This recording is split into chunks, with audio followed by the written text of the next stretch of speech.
listen, never in my life associated the word boring with baseball. We know what's up. Me? Yeah. Famous? Yeah. And I'm like giddy over there smiling like, we're about to win this shit. Did everyone give you crap? Give me a good host story. I'm not picking it up. We both love the game. We talk about it every day. Get on baseball. Having some popcorn, you're fooling around your phone. I'd have to wait in line for 3 hours. Hang on, because it's about to be a wild ride. All right, there's no human being on the planet I'd rather be talking to right now than Dylan Cease. That's a fact. I don't know if that's a fact, but that is. It is a very fact. kind of you to say. It's a fact. Ever since we first talked. By the way, I remember we did the first time we did a podcast. It was almost exclusively about disc golf. Yeah. Yeah. I have to stop myself. I apologize. Okay. And you were awesome. Paul Macbeth came on. Oh yeah. And it was so good. And Reese Green, that was the first time that he had come on a podcast, and he had a connection with you. And I met Reese for the first time 2 days ago. It's just I just feel like this is one of the great things about this is that I get a chance to see you guys in person and meet new people and talk about new things, right? Build a community. Yeah, I think so. I mean, so anyway, congratulations on everything so far. Thank you. Much like I picked you for the Cy Young last year, I will pick you for the best second half pitcher of the entire year. So you've given up on the Cy Young for this year? No, I haven't. No, I never give up. No, I haven't given up. But it's a dual thing. It's a dual thing. Yeah. And also, how about this? We'll throw this in the mix. World Series MVP. That's what it's all about. That's what it's all about. By the way, so I sat down with Michael Kopech yesterday. We talked about that, about how that hit, actually, you don't know until you know. Yeah. I guess that's I wasn't planning about it, just thinking through it. So for you, you're on a good team. Yeah. You look at it that's the goal, right? Absolutely. Have you envisioned that? Because like I said, with Mike, it was you envision it, but you don't really know until you know. Yeah. So. What's that, when you see that, when you envision that, what's that look like for you? It's a good question. I mean, for me, I usually just visualize my actual pitching and executing pitches. The first thing that will come to my mind is, celebrating the locker room after and all that stuff. But I'm mostly just thinking about the pitches and executing pitches. On that stage. Yeah. Because that's another thing is that it's one thing to do it in a game, to do it on the biggest stage in the third deck without the entire baseball world looking at you. Yeah. You don't know until, again, you know. I mean, I don't know, the biggest. Have you ever been nervous on the mound ever? Oh, yeah, all the time. Really? That's a good thing, probably, right? Yeah, as I'm getting deeper into my career, it definitely happens less. But, I think any playoff start, there's going to be nerves. Big starts in general. I mean, it doesn't happen a whole lot. I enjoy it because it really is an extra level of focus and energy that comes with it. Yeah. But, for a World Series game, you better be nervous. Yeah, but that's what Joe Kelly always said. He obviously always did really well. Yeah. It's because the thinking's you're in fight mode. Yeah, exactly. I mean, exactly, which is awesome. So anyway, I wanted to put that in your head. When you win the World Series MVP, we can go back. So one of the things I wanted to talk about is, I had Cole Tucker on the other day. He just retired, 28 years old, but he's also a drummer. Yeah. And we had a conversation about the correlation of baseball and music. And for you, I want to talk, if I can, about baseball, the correlations with baseball and some of the art stuff you do. Okay. Or maybe even the, disc golf stuff, whatever it is. Yeah. But you're probably more than most, interested in other things. Yeah. So if you can, I know that's a broad question and maybe a cliche question, but I find it interesting. Cole's description of it was really, obviously drumming is really, you can, the rhythm of it, the attention to detail of it, you can't mess up, you have to focus, but anyway, I'm talking way too much. Go ahead. I just think for me, I mean, I get bored kind of easily, unfortunately, but it makes me, I guess I just have the desire to learn things and see what's out there, so if I find a hobby or something that's interesting, I want to learn about it, learn the history on it, give it a try, stuff like that. So Yeah, I've branched off on a bunch of different things: disc golf, entrepreneurship, in a sense, with some of the stuff I'm trying to do with that. I like art a lot. I actually haven't painted since spring training, but I like art. For me, that's just like no thinking. You just sit there and paint for a couple hours. It's nice, it's pleasant. Yeah, I mean, I feel like I'm always finding something that's interesting. Is that important? I mean, because you're here, you come to the park, and you have to sort of do that. And is that important? Have always been important for you to have that other thing? Like for instance, like I coach high school basketball. I always say, it distracts me from my job, and my job distracts me from it. Yeah, right? I think so. I mean, we have pretty tough schedules. It's not a lot of off days for 8 months or whatever the time frame is. So I think it does. It just helps me kind of escape into a different world, and then I come here, and I be the baseball player, then I get to go home and be whatever. So else you were painting a lot? I haven't been lately. No, but before, like. I did a couple in spring training. So let's go with that, because obviously I know you from like poetry writing. But sorry, I didn't mean to make you do a spring thing. But painting. When did you pick up on painting? 2022 in the second half. I was like a little burnt out, and then I went to the Nelson. I think it's called the Nelson Atkins Museum in Kansas City, and I left there feeling like really inspired and kind of refreshed. So I was like, I'm going to try this. And then I tried it, and I was like, I like this. I mean, I'm not very skilled at it, but I enjoy doing it. Did you have any idea when you went there? First of all, good for you for going to a museum. Yeah. And but when you went there, did you have any idea that it would hit like it did? No, not really. That's funny. cool. I never growing up, I wasn't really ever into it, and it was always kind of boring to me. And then I went there, I was like, wow, this is amazing. The history of it, like some of the stuff being from the 1600s. And then the skill behind it, and all of that is it kind of blows me away, really. So to go back to what we were talking about with the Cole thing, is that when you started doing it, could you see the correlation of, and maybe there isn't, it's okay if it isn't, but of like being a major league pitcher and how's it going? And art?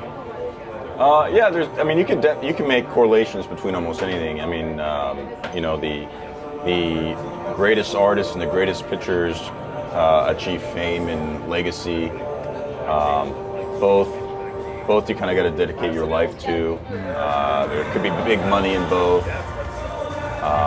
I could make. Even like with Paul, with the disc golf, like I would imagine, like you've probably heard him talk about being like the Michael Jordan of disc golf. Yeah. It's like, wow, like there's pieces of your mindset that I understand, yeah, and that I also aspire to have, right? Yeah, absolutely. So when you have that, you're always learning, and with baseball, there's so much stuff to learn now. Yeah, it's endless. It's endless. Yeah. Do you like that, or is it? Yeah, I like having success at it, so that the learning is just part of that. It's challenging for sure, and it makes you push your limits and figure things out. And you definitely learn a lot of good like life lessons. Like there's a lot of days you go out and you're not feeling good, and you have to go out and perform, or you got stuff going on, you still have to go out and do your job. And I feel like that is ultimately a very good life lesson. Do you like the creativity of pitching? Because again, that's another thing. I don't know if there's a lot of creativity in Well, pitching, sometimes the reason I say that, like sometimes you get on the bullpen, like, all right, we want to shift your seam this way or whatever. Yeah. But some guys don't want to do that. They're just like, hey, I know my bread and butter. And no, I'm very open-minded. I'll try anything, any grip. I'll basically try anything because I don't want to limit myself and not have given. For all I'm one grip away from learning a new pitch. So. I'll try anything, but to me, I don't know if there's that much creativity in it. It's much more scientific these days. Yeah, that's interesting to say, like how it's like because I'm talking about it like, oh, you can be creative on the mound, but you're right. When you have that many, I guess, but I don't. When you have that many machines involved, you're right. It has to become scientific. It's scientific. It's math and it's sequencing, like what is the batter seeing, what are they looking for, what are they good against, can they handle velocity, do they like this shape, do they not like this shape, are they aggressive in this situation, stuff like that.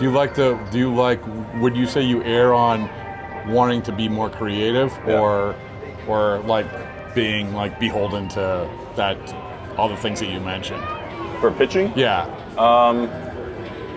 I don't think there's a ton of room for creativity with pitching. I think it's more military/scientific. Okay. Executing a game plan. Okay. Is that something that you came to understand as you've gone on in your career? Yeah, I mean, I think I've always kind of understood that. You know, it's very much. It is essentially military. I mean, it's a battle. Yeah. You know, it's a battle. It's obviously. You're not. Hopefully, your life's not on the line. You know, I don't know. Yeah. You know, it's pretty much military-esque. Yeah, so this is a question that you're probably going to say no. I don't know what to talk about. But along those lines, we're in San Diego. You talk to anybody about that mindset? I mean, for sure.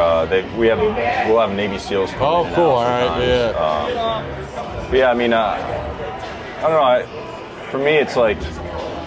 I don't necessarily need to talk to anyone about the mindset. You can go on YouTube and listen to David Goggins or all those guys talk about, running 100 miles on broken ankles and stuff like that. And then you sit there and you're like, well, yeah, my arm kind of hurts and yeah, my leg kind of hurts, but you know what? I'll give it all I got this one more time and see what happens. You know. Along those lines, I've also said this is one of the great things about talking to you, listening to podcasts, is that I always pick something up. You know, like. Charlie Morton, I talked to him a couple weeks ago, and he had this line that said, listen, if they give you the opportunity to figure it out, then figure it out. I'm like, okay, I'm going to put that on a t-shirt, right? Do you listen to any podcasts? Do you watch anything that sort of like you seek out to find a lot of the things that you're talking about? Yeah, I mean... besides baseball football. Yeah, I mean, I've listened to the Goggins and all the different stuff like that. You know, I think it's easy to understand the message, and it's just hard to do it. That's the only thing. You know, it's like, yeah, it's very easy to go, okay, you need to push your body to this limit, or push it here, push it here. The main person I listen to is Sadhguru, who's a yogi. I like his stuff about visualization and meditation and all that different stuff. And then, I'll listen to Goggins and all those guys. I haven't lately, really. I've kind of just been more listening to things that interest me. I've gone through those rabbit holes where, especially if I'm in a mental state or just a spot where I feel like I need that, maybe I'll throw that on. But lately, I've been pretty good, so I've just kind of been more on. Can you tell me more about? You said the yogi. Can you tell me more about that? Yeah, there's a yogi named Sadhguru. He's from India. He runs a foundation called the Isha Yoga Foundation, and basically it's a humanitarian group, and they're also trying to raise human consciousness and all these other interesting things. He's got visualization and meditation practices that I like. So I'll basically, if I'm ever feeling a little like stagnant or like not like I'm in the best spot, I kind of just listen to him and I feel better. So the meditation thing, like I remember talking to Rich Hill went on a retreat for like a week, and he said it was a meditation retreat. And he said it's, and Rich is older, but he's like, it changed. And so it made me, once again, like when you talk, like, okay, meditation, how important it is, especially when we're getting caught up in the world of this chaos, right? Yeah, for sure. I mean, I think anytime that I can be more focused, less focused and phased by the external and more in the internal, and I don't want to say in control because I don't know if that's the right word, but the more I'm focused on the external, I guess the less I have control over what's going on, And especially in a game where it's high pressure, result oriented game, you gotta have your focus in the right places, and I think that just helps me. You ever see the movie For the Love of the Game with Kevin Costner? Yeah, of course. Clear mechanism. Yeah, clear the mechanism. Yeah. I mean, that's a very simplistic way of looking at it. Yeah. So, good love story. Good baseball movie. Yeah. But it's like I always say, like, okay, clear the mechanism. I don't know if it quite works like that, but no, I know it absolutely doesn't work like that. I'd like to see him do that with the pitch clock. Like he's looking at the crowd for about 45 seconds. I know it's obviously a dramatic movie, but it's so good though. It's like you have 4 seconds, and he's like, clear the mechanism. 2 seconds left. You may have been the first person to ever to draw those two things. Excellent job. They should go back. All the old baseball movies, put pitch clocks in. There they go. Yeah, exactly. exactly. Oh my goodness, it's so good. Now I'm thinking like, okay, this is going to be an entire podcast. Yeah. By the way, like speaking of your art and we talked about the poetry, I still am amazed. And I like to think it wasn't AI you did it, but when we did before AI. Yeah, when we did the podcast and we were talking about, your poem, oh slide, and then like I'm like, oh, someday write a baseball's and boring poem, and literally 10 minutes after that was before AI, right? Yeah, for whatever reason, I can get my mind in a way where like, I can't explain it other than I can get into different rhythms, if that makes sense. Yeah. So like, I don't know how to explain it. It's just my mind works that way. I mean, if I get it rhyming and in like the right rhythm, I can just do it. So when you hear me say that, does that immediately click in to like sort of the wheels start turning? Because again, this was like, 10 or 15 minutes after we hung up. Yeah, I think, it pretty much. It's sort of like, I don't know how to explain it. It's like it doesn't really take conscious effort. I can just get my mind in the right rhythm to do it. So it's like, it's hard to explain. I don't know. If No. I'm good. I'm glad. And I'm not like a world-class poet by any means. But I mean, I'm able to I'm able to get my mind in that kind of rhythm. I guess. Okay. I mean, again, this is why I like talking, because my mind doesn't work that way. Have you tried it? I've tried a lot of things. Yeah. I mean, to write poetry? Yeah. Nah, it's just I couldn't. I mean, I can write a story. Like I find when I write, the biggest thing when I write, this is the best correlation maybe I can give, is that when I sit down, my best stories is when I'm just like, all right, it's in my head and I just write. Like I'm fired up about something, I have interest over something, whatever it is. It's when you're sort of, okay, I have this quote, I have this stat, and this quote, and that stat. Like that's where it becomes like, this isn't really fun. Yeah. Just piecing it together at that point. Yeah. But when you're like, hey, I feel this way, and I'm just gonna go. I mean, maybe that's the closest I can come to it. But to talk, I appreciate you taking the time to talk about the external. I do have to ask you sort of about this year going through, this year for the first time of this world, this life of contract year and everything else. I've talked to a million guys about this. Everybody is different. Yeah. What's it been like for you? I mean, it hasn't been the most pleasant because I haven't really performed how I want to perform. But it's kind of just part of it, I guess. We still have, I think I'm halfway through, so we still have half a year left, which is a long time. Yeah, but, it's going to be a big half year. For me, I really struggle if I'm not performing how I want to. It's difficult for me to enjoy the game fully, But I'm putting in the effort. I'm battling. I'm going out there. It hasn't been my year so far. What it strikes really, me is so the obvious question is, well, okay, chicken or egg.